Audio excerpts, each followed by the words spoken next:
भाभी रोहन का ध्यान रखिएगा, मैं ऑफिस के लिए निकल रही हूँ, देर हो रही है, बाय। अरे अपना टिफिन तो लेती जा। ये लड़की भी ना मम्मी हाथ करती है। अब मुझे इसके ऑफिस जाकर इसका टिफिन पहुंचाना होगा।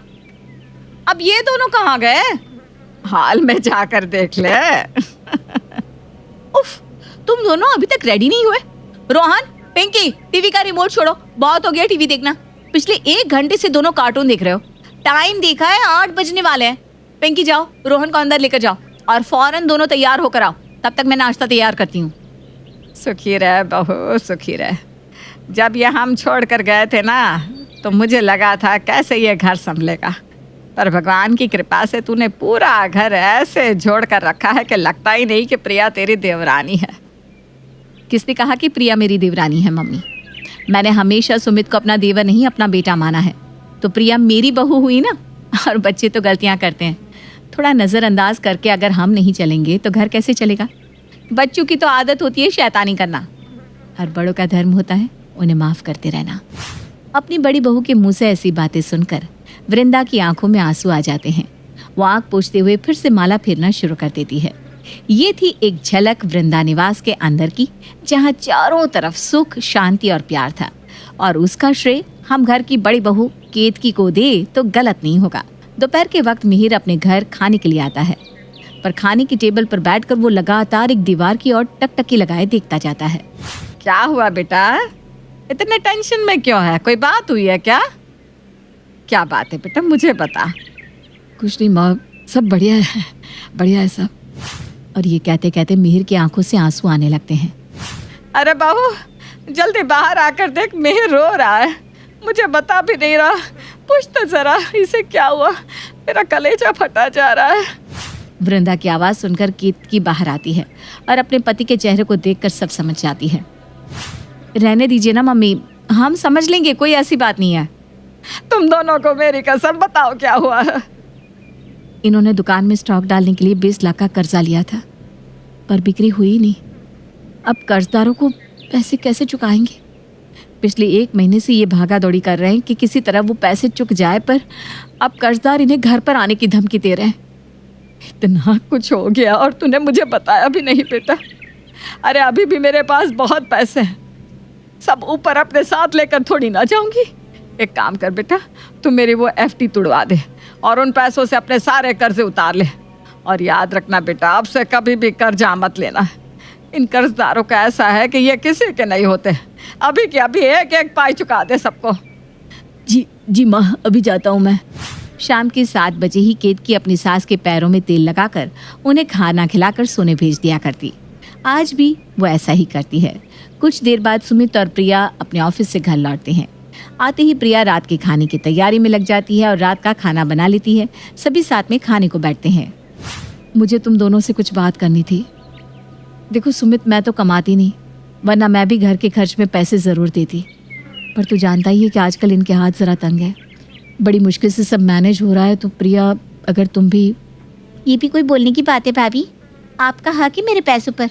आज से ही मैं घर खर्च में अपनी सैलरी से पैसे मिलाना शुरू कर देती हूँ, आप टेंशन मत लीजिए।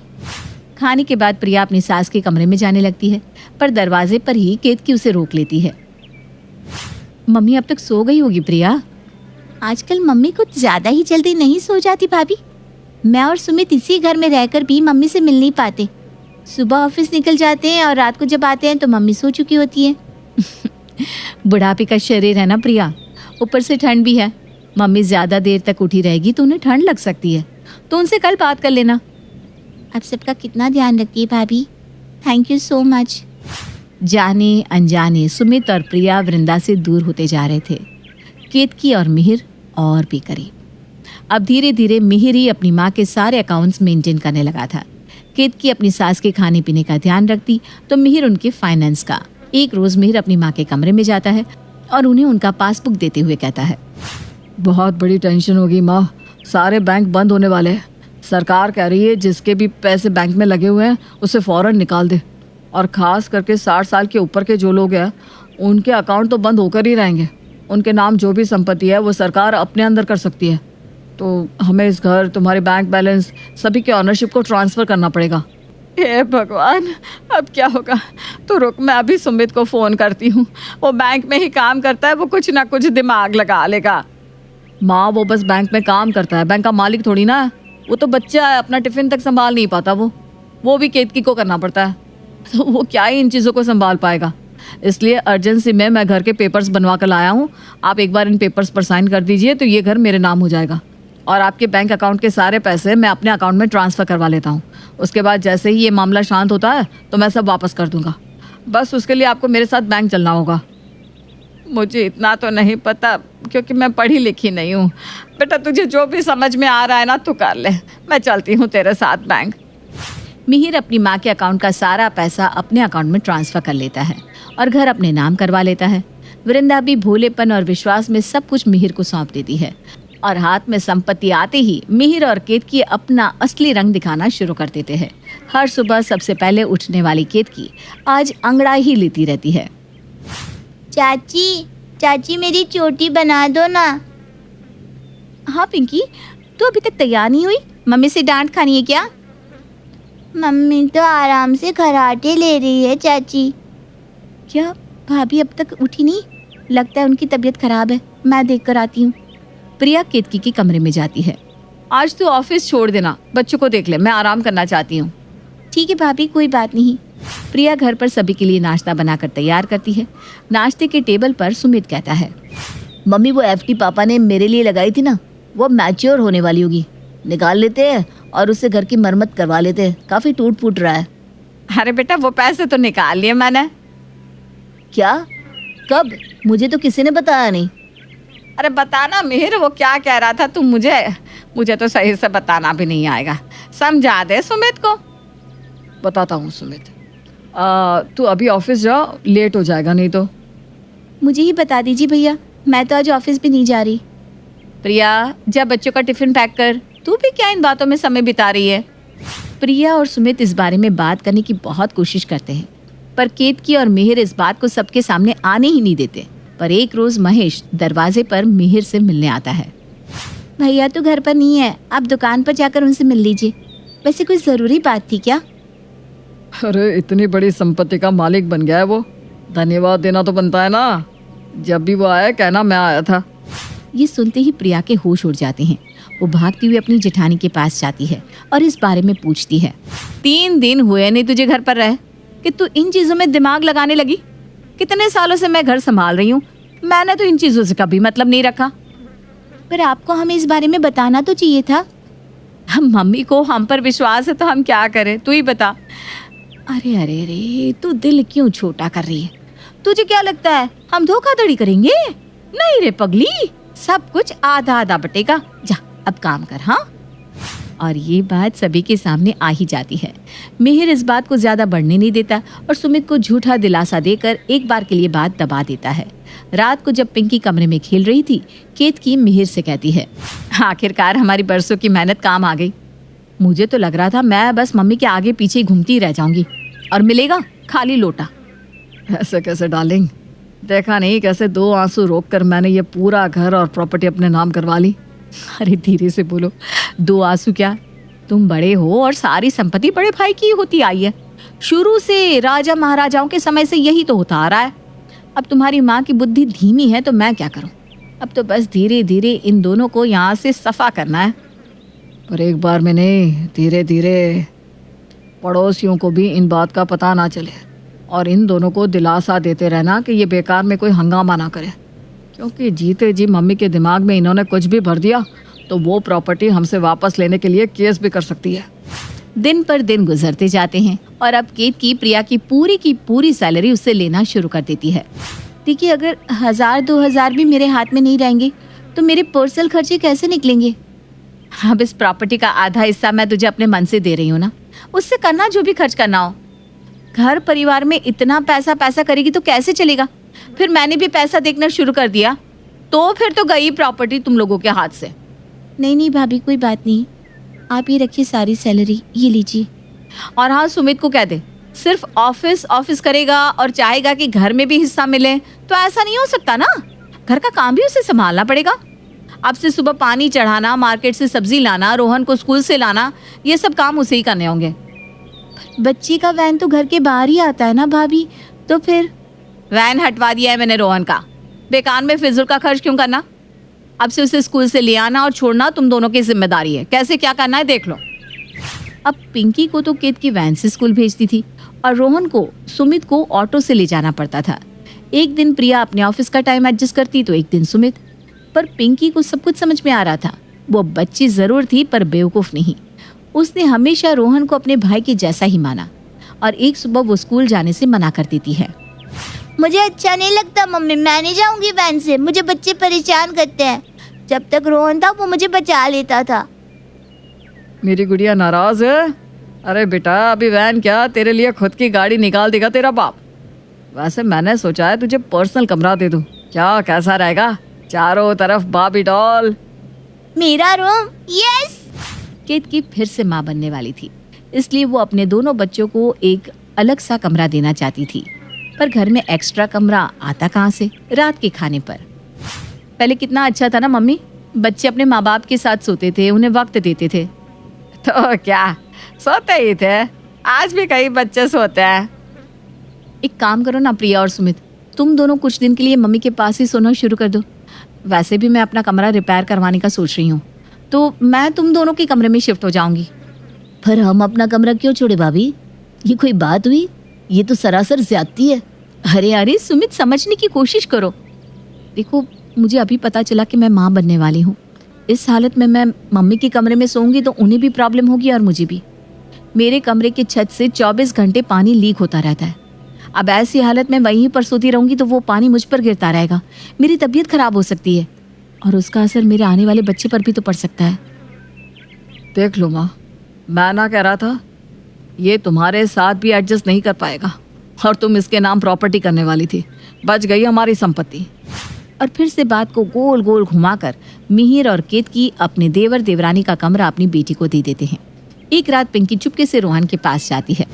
घर में ये सब क्या हो रहा है रोहन? मुझे नहीं चाहिए ये कमरा, मुझे प्रिया चाची चाहिए, मुझे चाचू चाहिए। और मम्मी पापा ये सब क्यों कर रहे हैं? पता नहीं पिंकी, शायद ताया ताई जी को घर की प्रॉपर्टी चाहिए और उनके हिसाब से प्रॉपर्टी उसे मिलनी चाहिए जो उम्र में बड़ा हो। मैं समझ गई मुझे क्या करना है। और छोटी सी पिंकी अपना दिमाग चलाती है, ना नाश्ता करती है ना स्कूल जाती है और टेंशन में घर में इधर उधर चक्कर लगाती रहती है। प्रिया, प्रिया कहाँ हो तुम? पिंकी स्कूल क्यों नहीं गई? तैयार क्यों नहीं किया तूने उसे?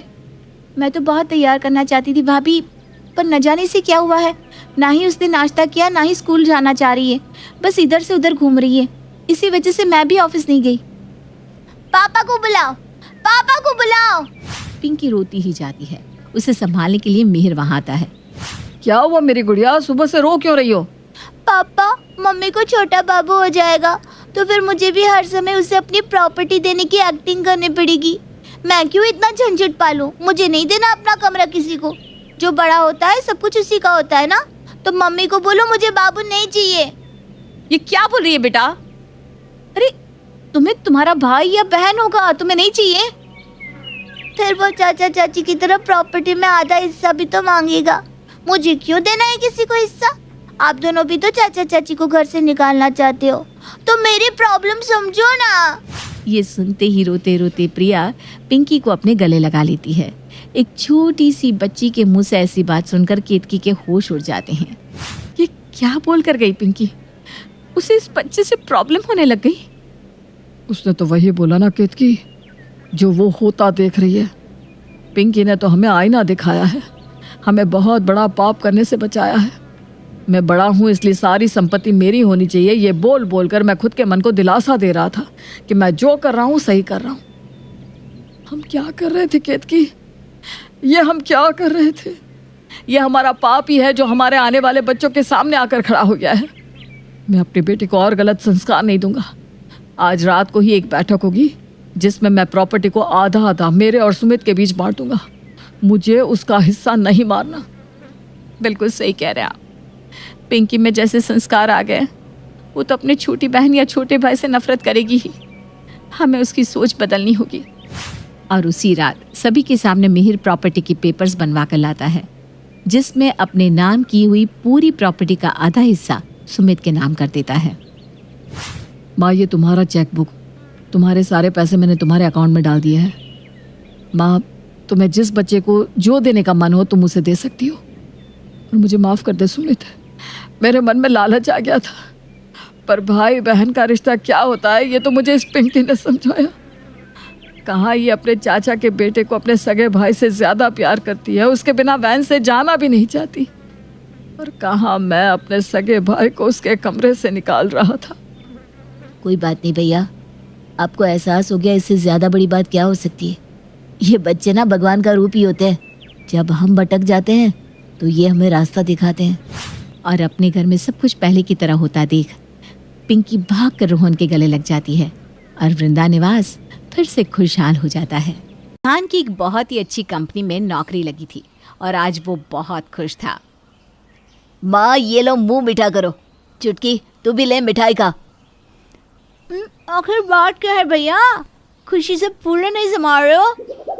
मेरी एक इंटरनेशनल कंपनी में नौकरी लगी है और अब तो मस्त महीने की लाख रुपए कमाई और कुछ ही दिन में खुद का एक घर भी। अरे जीता रहे बेटा, जीता रहे, ऐसे ही तरक्की कर।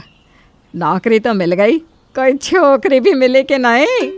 कैसी बात करती हूँ माँ, वो तो आप ही ढूंढोगी ना। आपको तो पता है कि मैं हमेशा से ही आप पर भरोसा करता हूँ, और मुझे पता है कि मेरी माँ जो लड़की ढूंढेगी वो बेस्ट ही होगी।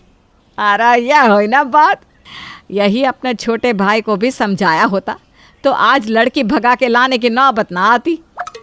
कोई बात नहीं ना माँ, अब तो उसकी शादी हो गई है, अब क्या ही कर सकती हो। अब भैया तो घोड़ी चढ़ने को राजी थे नहीं तो मैं ही चढ़ गया। माँ, अब तो गुस्सा थूक दो। देखो ना जी आपका कितना ख्याल रखती है, और बात बात पर मायके जाने के लिए घोड़े पर सवार रहती है। हाँ ठीक है, अब तो जेठ जी की भी शादी करेंगी ना आप, तो देखती हूँ मैं कि मेरी जेठानी जी कितने घोड़े पर सवार नहीं रहेंगी। अरे अपना मायका सबको प्यारा होता है। जी हमने सुन लिया, अब आप काम कीजिए। मायके के नाम से ही जल जाती है।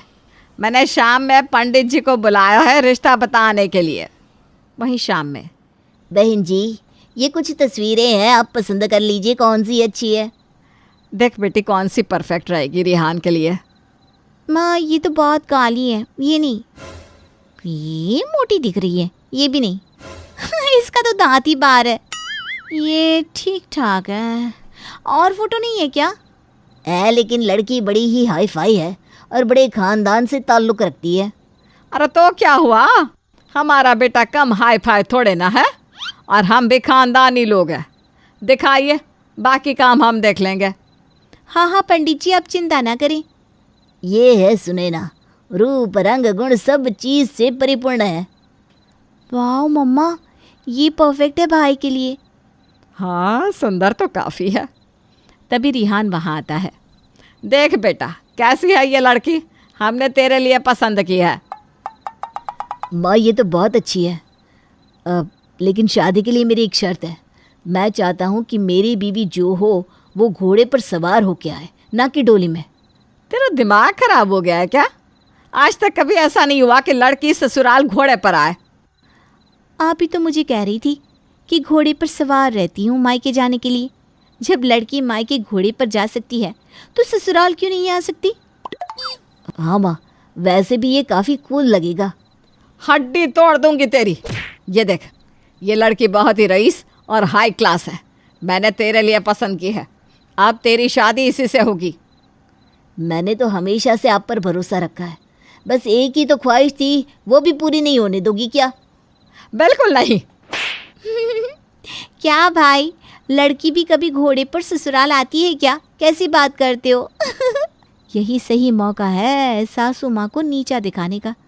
अगर जेठानी जी घोड़े पर ससुराल आ जाती है तो फिर माँ जी की तो बोलती ही बंद हो जाएगी। अरे ओ महारानी, कहाँ खो गई? जाओ काम करो। अगले दिन चलो जल्दी से सब तैयार हो जाओ, हम लड़की देखने जा रहे हैं। फिर सभी तैयार हो जाते हैं और लड़की देखने जाते हैं। आइए आइए बहन जी, आने में कोई दिक्कत तो नहीं हुई? अब क्या बताए कितनी दिक्कत हुई यहाँ आने में। अरे सारी सड़कें ही खराब है। जी जी जी, अभी काम चालू है ना इसलिए। कोई ना, आपकी बेटी कहाँ है? दिखाई नहीं दे रही। जी बस अभी आ रही है। फिर सुनैना हाथ में चाय की ट्रे लेके वहाँ आती है। नमस्ते आंटी जी, नमस्ते भैया, नमस्ते भाभी, नमस्ते दीदी। ये सुनकर सभी हंसने लगते हैं। हाँ, आप लोग ऐसे हंस क्यों रहे हो? क्योंकि मैं आपकी भाभी नहीं देवरानी हूँ, आप मेरी जिठानी है। और मैं तो आपसे बहुत छोटी हूँ। होने वाली भाभी जी तो फिर दीदी नहीं नाम ले सकती हो। और ये आपके भैया नहीं सैया है मिलन भैया, यानी कि आपकी देवर जी तो ये है। ओह सॉरी, काफ़ी कन्फ्यूजन है। कोई बात नहीं जी। फिर सभी बैठकर चाय नाश्ता करते हैं। तो बेटी कितनी पढ़ी लिखी हो? जी आंटी जी, मैंने मास्टर्स किया है और सीनियर कॉलेज में प्रोफेसर हूँ। अरे वाह, ये तो बहुत अच्छी बात है। खाना बना लेती हो कि नहीं? जी। माँ जी, पूरा इंटरव्यू आज ही ले लेंगी क्या? भाभी चुप रहो ना, आपके भी हिस्से का इंटरव्यू चालू है यहाँ। चुप रहो दोनों। वहीं रिहान को भी सुनैना बहुत पसंद आती है। रिहान सुनैना से बात तो करना चाहता था, लेकिन उसकी माँ उसे बात करने का मौका ही नहीं दे रही थी। बहन जी, हमें आपकी बेटी बहुत पसंद है। अब तो जल्दी से अच्छा सा मुहूर्त निकलवा दो, बस शहनाई बज जाए जल्दी। जी जी ज़रूर। फिर सभी घर आ जाते हैं। तुम सभी मेरे पीठ पीछे कुछ ज़्यादा ही बुराई नहीं करने लगे हो? मैंने सब सुना, क्या खुसुर पुसुर कर रही थी तुम दोनों। अरे रेहान बेटा, तुझे क्या हुआ? तेरा मुंह क्यों फुगा हुआ है? मुझे लड़की से बात करनी थी अकेले में, आपने करने ही नहीं दी। सारा समय बस उसका इंटरव्यू लेने में बर्बाद कर दिया। हाँ, जानबूझकर। नहीं तो सबसे पहले तू लड़की के सामने यही डिमांड रखता कि तुम मेरे घर डोली में नहीं घड़ी पर आना। क्या इरादा तो कुछ ऐसा ही था। बेटा, जमीन में रहो, आसमान में ना उड़ो। हमारे घर के संस्कार ऐसा नहीं कि बहू घोड़ी पर आए। पहले भी मैंने तुम्हें ये बताया है ना। अब बेचारा रिहान बुरी तरह परेशान होता है कि जीवन में उसने एक ही तो सपना देखा था, अब वो भी ना पूरा हो तो फिर क्या। क्या हुआ भैया, बहुत परेशान लग रहे हो? हाँ थोड़ा सा। क्यों, लड़की अच्छी नहीं लगी क्या? अरे लड़की तो बहुत अच्छी है बहन, लेकिन वही समस्या है कि मैंने अपने सारे दोस्तों को कह दिया था कि मेरी दुल्हन तो घोड़ी चढ़कर ही आएगी, और मेरा भी यही सपना है। ये पूरा नहीं हुआ तो मेरी बहुत बेइज्जती होगी दोस्तों में। प्रॉब्लम तो है, बट जिया भाभी के पास इसका सलूशन ज़रूर होगा। फिर जिया, मिलन, रिंकी सभी मिलकर सोचने लगते हैं कि कैसे वो अपनी माँ के अगेंस्ट जाके अपनी होने वाली भाभी को घोड़ी पर चढ़ाए। मेरे पास ना एक आइडिया है। क्या? फिर जिया सबके कान में कुछ कहती है। ऐसे घातक आइडिया आपके ही होते हैं, इसीलिए तो ये अब तक मेरे साथ है। भाग कर आने का आइडिया भी तो इसी का था, वरना माँ तो कभी इससे मेरी शादी ना कराती। You are lucky guy man. फिर सभी हंसने लगते हैं। वहीं देखते ही देखते वो दिन भी आ जाता है जिस दिन रिहान की शादी थी। घर से सारे बाराती धूमधाम से निकलते हैं और रिहान दूल्हा बनकर घोड़ी चढ़ता है। भैया स्माइल तो कर दो, वरना फोटो अच्छी नहीं आएगी। मैं तो घोड़ी चढ़ गया, मेरी बीवी कब घोड़ी चढ़ेगी? सब्र करो, भाभी भी घोड़ी चढ़ेगी। बस अभी खुश रहो और हम पर बिलीव करो। फिर रिहान और सुनैना का जयमाला होता है और फिर शादी। हर समय बस रिहान के मन में एक ही चिंता सताए हुई थी। वहीं विदाई के समय, ये ड्राइवर गाड़ी लाने में इतनी देर क्यों कर रहा है? विदाई को देर हो रही है, बेटा तू घोड़ी पर ही वापस आएगा। हमारे घर की रीत है। अब बहू तू कार में जाएगी। मैडम कार तो पंचर हो गई है, टाइम जाएगा बनाने में। ये प्लान काम करना शुरू कर दिया है। अब तो माँ जी को, भाभी को भैया के साथ घोड़ी पर ही भेजना होगा। अरे कोई बात नहीं बहू, तू हमारी कार में चलेगी। हाय, अब क्या होगा? पता नहीं। ये सुनकर रिहान और भी ज़्यादा उदास हो जाता है और जैसे ही वो घोड़ी पर बैठता है, घोड़ी बेकाबू हो जाती है। बचाओ कोई, मुझे बचाओ, ये बेकाबू हो गई है। तभी सुनैना जल्दी से छलांग लगाकर घोड़ी पर चढ़ जाती है और उसे काबू कर लेती है। Thank you Sunaina. ये सब देखकर सभी तालियां बजाने लगते हैं। वहीं सास का मुंह बन जाता है। भाभी, अब आप भैया के साथ घोड़ी पर ही आओ घर। और फाइनली रेहान के मन की मंशा पूरी हो जाती है और उसके भाई बहनों की भी। भैया की बीवी यानी कि भाभी घोड़ी चढ़कर जो घर आ रही थी, दया को और दया बहू की सास को हर चीज में सीआईडी की तरह जांच करने की आदत थी। छोटी मोटी चीज को भी वो ऐसे जांच करती जैसे घर में कोई कांड हो गया हो। माँ जी, पंखे पे धूल लगी है। इनका मतलब समझी दया? क्या माँ जी? इसका मतलब पंखे की सफाई करनी पड़ेगी। समझी माँ जी, समझी। तो समझ गई है तो कर दे। लेकिन माँ जी, धूल तो जमीन पे होती है, पंखे पे धूल कैसे लग सकती है? कुछ तो गड़बड़ है, कुछ तो गड़बड़ है दया। अरे कोई गड़बड़ नहीं है, धूल कहीं भी पहुंच सकती है, तुम्हारे दिमाग में भी तो पहुंच गई है। इसका मतलब समझी दया? ये क्या माँ जी? धूल कहीं भी पहुंच सकती है, मतलब धूल बेलगाम हो चुकी है, कोई कंट्रोल नहीं है। खूंखार धूल, नापाक धूल, कातिल धूल। जल्दी से पंखे पे झाड़ू मारो। हे जी माँ जी। हमारे रास्ते से हट जाओ, धूल बहुत खतरनाक है। अगर तुम्हारी नाक में घुस गई तो तुम्हें फांसी मतलब खांसी होगी, खांसी। एक दिन दया को दाल में एक कंकर दिखता है। ये माँ जी, मेरा शौक सही था, वो दाल में तो कुछ काला है। नहीं दया, नहीं, पूरी दाल ही काली है। ये मूंग की दाल है। दिक्कत दाल का रंग नहीं, दाल में बड़ा कंकर है। कंकर से कुछ याद आया दया? हाँ माँ जी, जय जय शिव शंकर, काटा लोगे ना कंकर। नहीं दया नहीं, तुम भोली हो। कंकर से याद आया से मेरा मतलब था कि पिछले दिनों चावल में भी कंकर था, यानी कोई तो है जो हमारे रसोड़े में घुस के खाने में कंकर डाल रहा है। पता लगाओ दया, पता लगाओ, रसोड़े में कौन था? तभी घंटी बजती है। ये माँ जी, दरवाजे पे कोई है। दया, दरवाजा तोड़ दो। हे माता जी, ये क्या कह रही हो आप? मतलब दरवाजा खोल दो। दया जब दरवाजा खोलती है तो देखती है कि बाहर एक गिफ्ट रखा है। डब्बा खोलने पर वो देखती है कि डब्बे में से एक साड़ी निकलती है। ये क्या है दया? ये माँ जी, ये साड़ी है। इसका मतलब समझी दया? इसका मतलब ये टॉवेल नहीं, चद्दर नहीं है, कफन नहीं है, ये साड़ी है। ये माँ जी, लेकिन ये कौन रख के गया? ये अभी बता दिया दया तो सब आखिरी तक कहानी क्यों देखेंगे?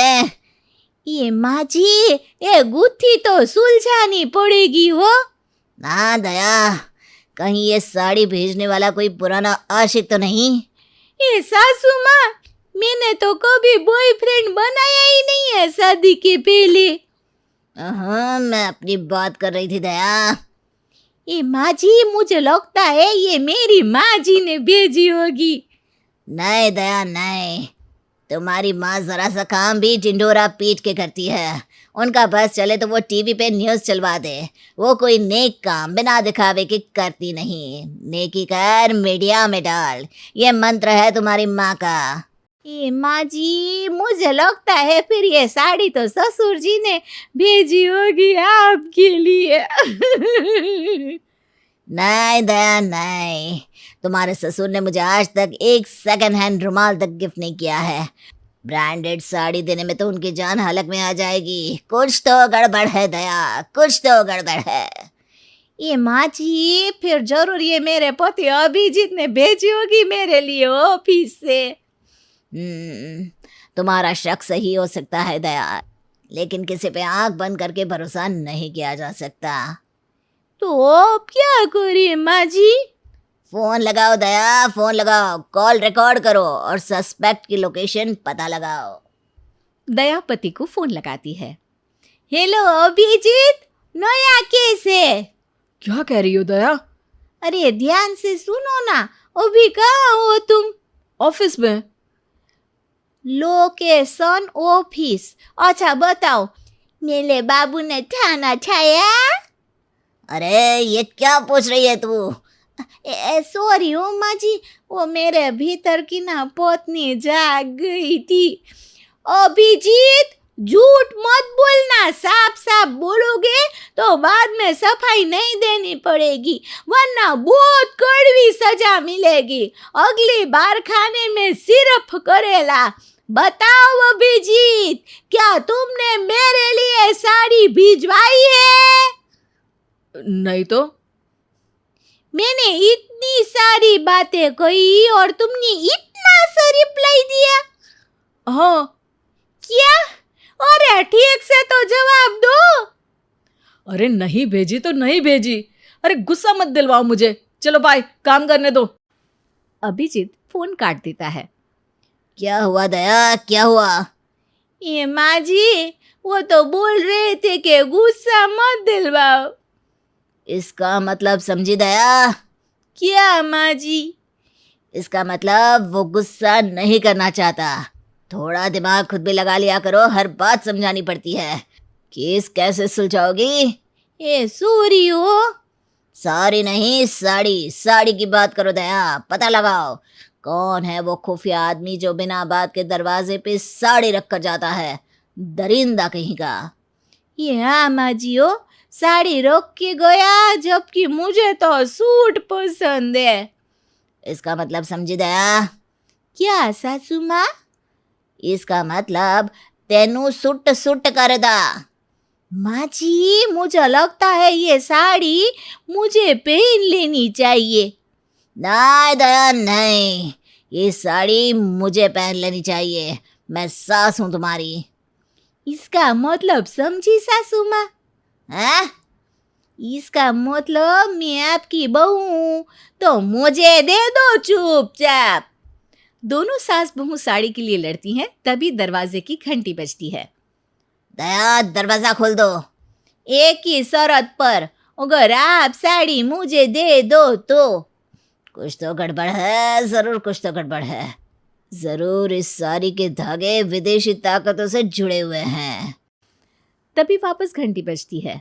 दया बार बार घंटी बज रही है, इसका मतलब समझ रही हो? क्या माँ जी?